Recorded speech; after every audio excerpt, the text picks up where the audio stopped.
The Fast and the Curious. This is an Edu protocol originally presented in the book Edu Protocols, The Field Guide by John Carippo and Marlena Hayburn.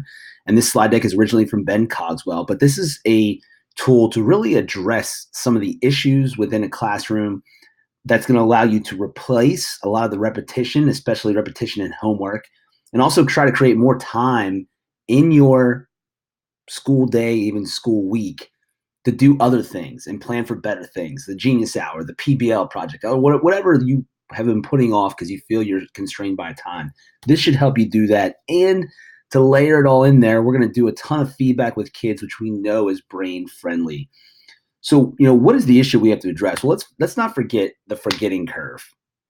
We've seen research, and according to this Herman Ebbinghaus research that's been around for decades, most people within one day have forgotten over 60% of what they've learned in terms of new information. And unless that's reviewed or unless it's addressed in some way, you can see the declining retention that happens over time. But we can fight this forgetting curve by working on our spaced repetition. And you can see how the curve levels off dramatically over time if we keep addressing the issue and keep reviewing and finding ways to fight back. And this is consistent across the board. So how can the Fast and the Curious do this? We're going to use technology and we're going to use repetition to help increase retention. So the idea really comes from using something like Quizzes, my favorite. Socrative can also work, but basically we're going to design a quiz, and instead of using this tool as the typical review or game at the end, we're going to use it to introduce vocabulary, definitions, key concepts, or other things, and then just keep coming back to it and cycle it through the wash multiple times. So we set up our quizzes. I think most of you might be familiar. There's links here to figure out how to do that, but it's just like Kahoot as well. It can work the same way. So we designed this with the standards, terms, key concepts we want to teach. And then we give it to the kids the first day.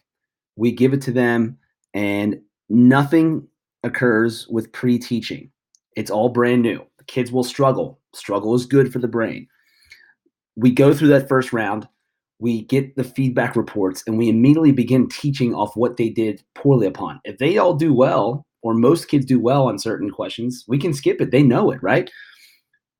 But we can then give immediate feedback and quickly reteach. And then after 10 to 15 minutes of that, we give it to them again. Okay, we give it to them again twice in one day. If you feel like you're worried that kids are just memorizing the order of things, one, that's not that bad as long as the goal is mastery in the end. Number two, randomize the questions and response choices for the next round. So we're doing it twice a day. I'm going to come back to this slide. So the idea is rep one, teach, rep two.